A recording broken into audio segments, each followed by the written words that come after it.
Hi, I'm Christine Sloan with Insider NJ. Today we're having a conversation with Mrs. New Jersey, Christina Henderson.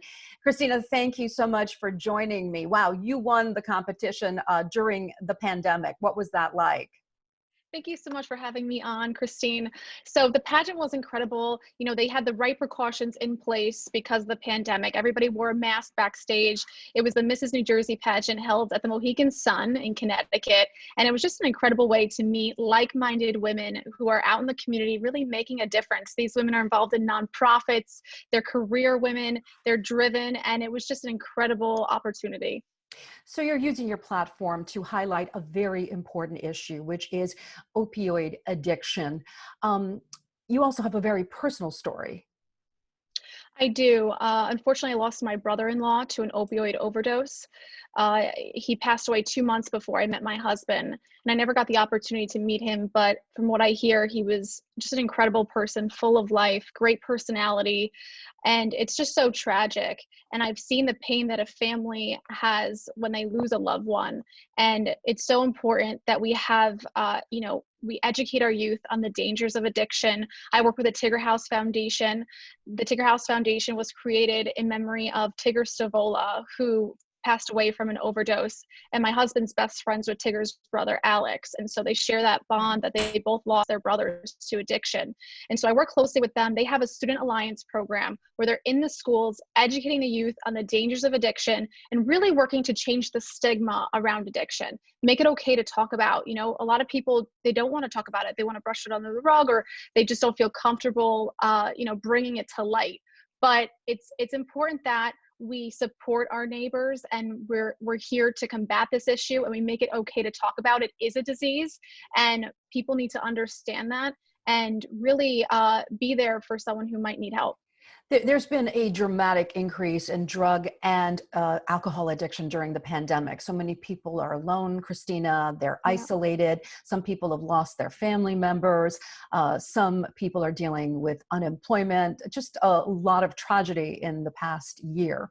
How do you out to people during this time, considering that a lot of us aren't out there in person? Sure. So we're doing a lot of Zooms with the schools right now with the Tigger House Foundation. The Student Alliance is a program in schools in Monmouth County where we do these Zooms and we talk with students. We make sure that they're being productive. They're seizing each day. They're involved in hobbies and sports, or they're just doing something to better their future, because addiction starts when, you're bored at home, right? You Yeah. know, everyone's stuck at home right now and it's really easy to get lost. And so it's really important that we're there for those who might, fall victim to addiction, and that we really help the youth stay active and stay positive during this time where it could be a lot of negative. It could be very negative for a lot of people. What are people saying to you when you talk to them?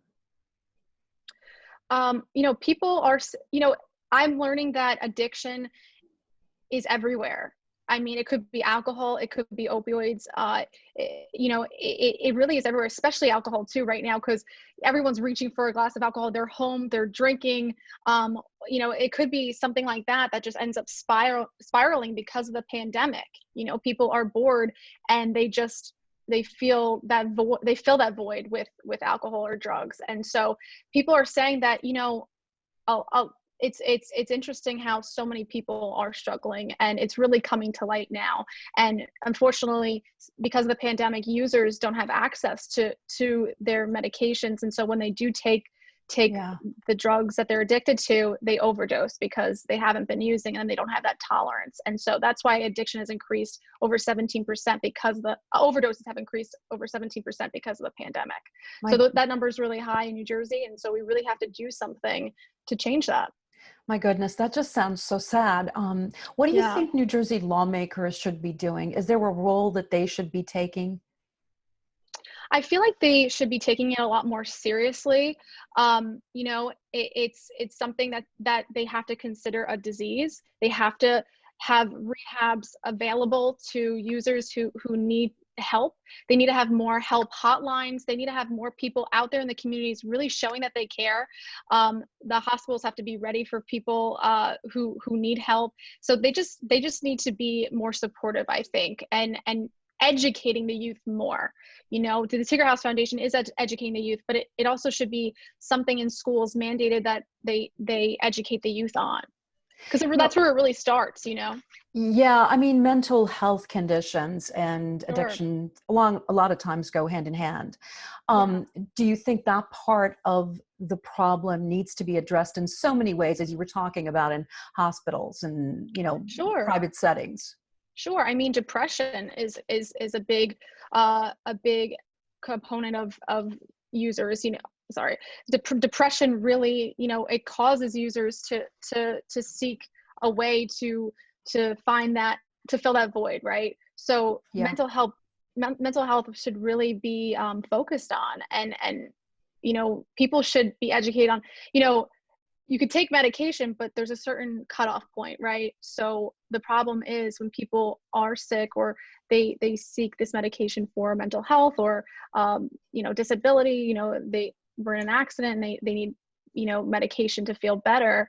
It's hard to wean off of it, right? And so I think there needs to be more protocols in place for people to really wean off the drugs, and you know, in a Yeah. healthier way. And that means you need a lot of money to address issues like this. In the first federal COVID relief plan, there was some money allocated for drug addiction and people who work with those who are addicted. I think Sure. that's so important on the national level, to deal with this as well. And that money sort of trickles down to the local level, right? Sure, sure. Yeah, I mean, it starts with our local schools and helping our neighbors, and you know, bringing that money. We need the money to combat this issue, to help those who are suffering. Again, be in the rehab centers. Yeah. Have help there. Have the Narcans available to police officers, so that, you know, if someone is having an overdose, they can save someone's life right on the spot, right? So Oh, that's that's so important. That is so yeah, important. Oh, sure. Christina, thank you so much for everything that you're doing in this area. And I do want to just sort of touch upon some of the other things you're doing before we wrap up. You have been really instrumental in getting masks out there, right, with your business. Yeah, so with Henderson Promos, we've donated over 100,000 masks to nonprofits and food banks. We teamed up with Feeding America, and we donated in Philadelphia, New York, New Jersey, Florida, and California to those who really need them. We handed them out in Harlem at the food bank there, and it was so sad to see people wearing dirty masks, and they didn't have access to the masks that have extra protection. The 3-ply masks have that extra protection, unlike a cloth mask that people rewear over and over. It's not going to keep people safe from getting COVID. So it's really important that you know, people have access to clean masks. And so we make masks in our factory in California, Santa Ana, California. So it made sense for us to donate and help those who are in need any way Well, we can, really. You know. Christina, thank you so much. I think you're like the perfect person during this period to be Mrs. New Jersey, Thank for all the you. good work that you're doing. Thank you so much for joining me, and keep up the great work. Thank you so much for having me. I really appreciate it.